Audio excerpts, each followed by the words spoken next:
Welcome to the Friday preview show on CAFC Player. This week we'll be looking back on what's been a busy week for Chris Powell's Charlton and ahead as the Addicts face a tough trip to Molineux on Saturday.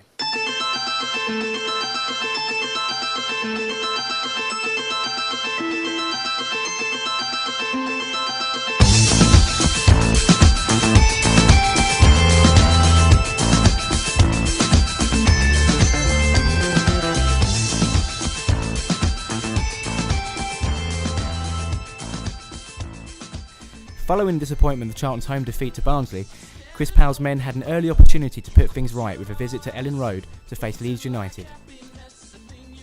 Powell made 5 changes to his side with former Leeds player Rob Hulse, Cedric Avina and Dorian De Viet the most notable inclusions. Despite furious protests from Chris Powell and his Charlton team after Leon Court was fouled in the build-up, David Norris smartly fired Leeds ahead. Charlton dominated most of the game however, and after Rob Hulse hit the crossbar, Dorian De Viet smashed in a deserved leveller for Powell's Addicts.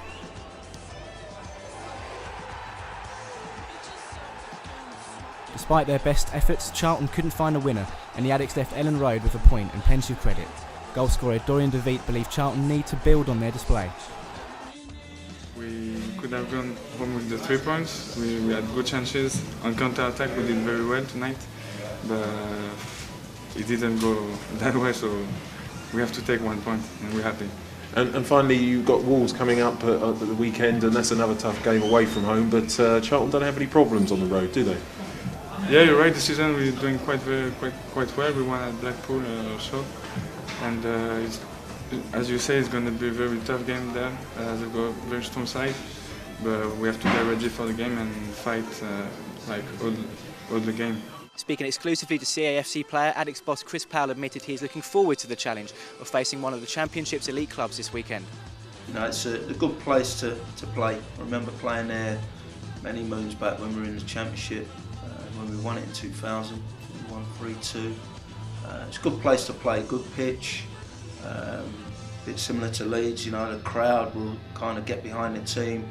You've got to show real character to get through that, and it'll be no different for my players on Saturday, so looking forward to it. You know, we've done alright on the road this year. Of course we lost at Derby and Forest, but got some real good results at places like Birmingham and Leeds where we've drawn, and also Ipswich and Blackpool. So away form has been something we can take some heart from so far, and you know, we'll be looking to continue that at Wolves. You've got a manager who not many people in England knew about when you came over it. What have you made of their start so far? Okay, I mean, they're obviously in the area that they want to be in the top 6.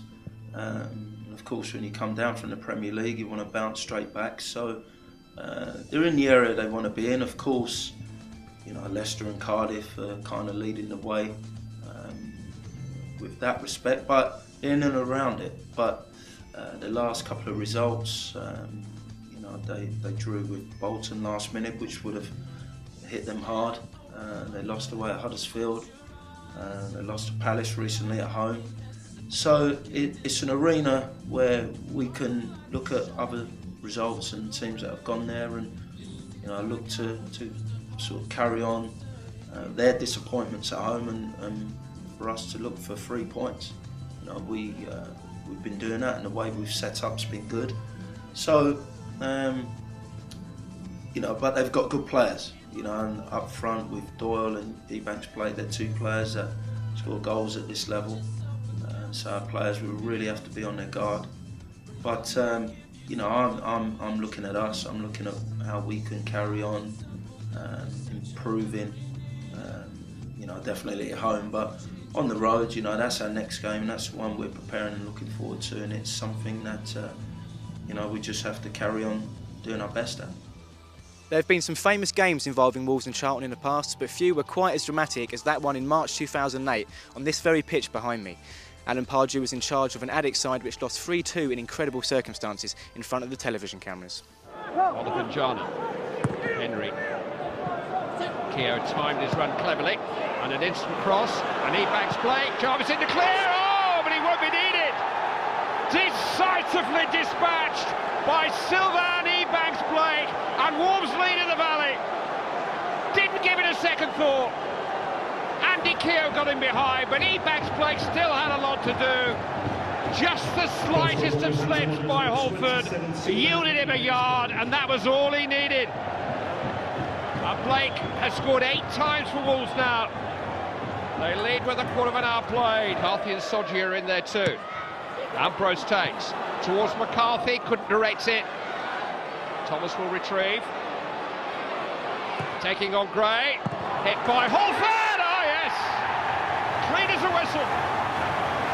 Greg Holford pings it past Hennessy and Charlton level with just over half an hour played. Holford just guided Thomas's cross goalwards, and even with his unfavoured left foot, he made the perfect contact. Goals in successive games now for Greg Holford. You beauty. Left for Gray. Oh, and that wasn't very far away, was it? Speculative, but very nearly spectacular from Michael Gray. It's the time of the season for plain talking, and Wolves have just the man. Jarvis, Alakobi outside him. Henry inside him. Keogh. Ebanks play.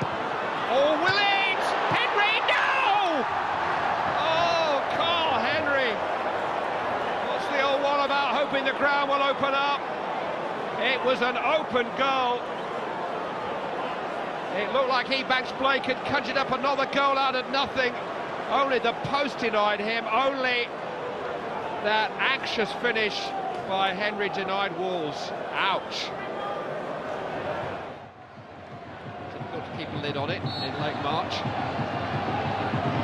It's Holford. Oh, and it's an excellent save by Wayne Hennessy.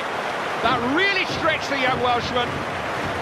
Holford, the set-piece specialist, almost got it up and over both the wall and the goalkeeper. Ebanks Blake to chase. McCarthy is shadow. Oh, what about that? Ebanks Blake escapes. Oh, that's brilliant! That is a very special goal from Sylvain Ebanks Blake. How did he do it? Paddy McCarthy would love to know. Thought he had him where he wanted him, then abracadabra. Muscle to go with the magic. Already looking up at his target. He's found it 20 times in the Championship now, but nothing to compare with that. We're all open-mouthed.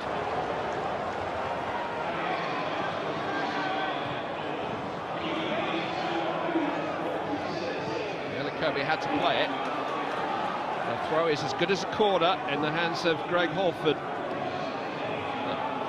Short one this time.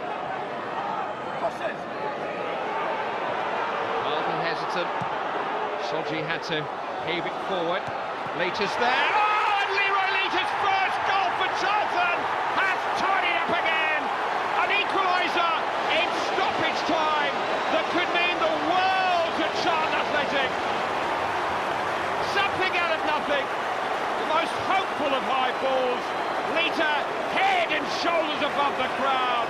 A precious point won by the springing Leiter. Hope than expectation, but it clipped McCarthy's back. It is a corner, but Leiter looks to have had the final say.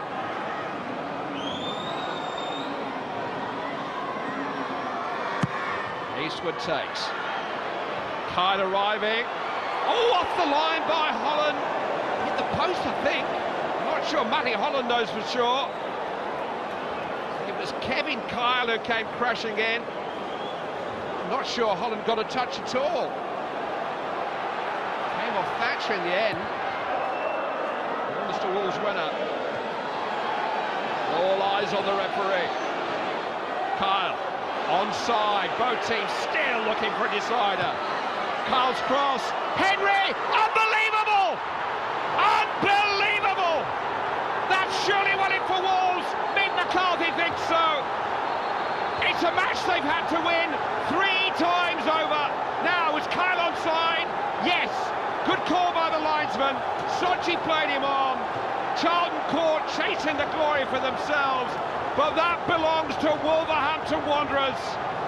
Charlton's barren run continues. They played well since the break, but a point was of limited value to either club, and Wolves have surely backed all three. Alan Pardew knows that now. The final whistle, and Wolves have won it with virtually the last kick.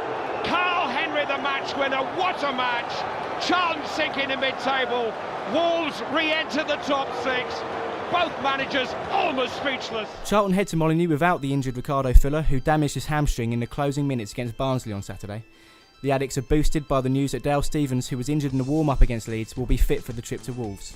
Charlton's under-18 side were in action against Millwall on Saturday and came out 2-0 winners thanks to a well-taken goal by Ellis Brown after being put through by Casey Palmer, and a stunning 20-yard strike from 15-year-old midfielder Carlin Ahern Grant, who is rated highly by Charlton's academy staff. Charlton's under-21s also beat the Lions 2-0 thanks to a double from the informed Bradley Jordan.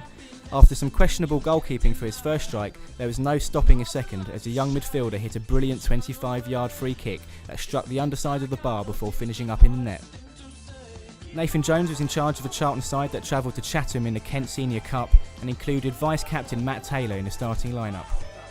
Another goal from the informed Jordan, who travelled with the first team to Leeds on Tuesday, and a deflected strike from Spanish midfielder Ruben Bova helped Charlton to a comfortable 2-0 victory at Maidstone Road. Speaking to CAFC player after the match, Matt Taylor admitted he was pleased to be back playing. The main thing is the foot feels good, so that's a positive for me. You know, it's been a frustrating 8 weeks or so, but hopefully that's behind me now, and I can look forward to getting a few more games under my belt. Don't worry if you can't make it to Molineux on Saturday. You can follow live commentary on CAFC Player Service, or you can follow the interactive blog on the official website. Also, follow updates on the club's official Twitter service @CAFC Official. Don't forget, after the final whistle, you can read our unbeatable match report, watch Chris Powell's post-match press conference and read all the reaction at cafc.co.uk.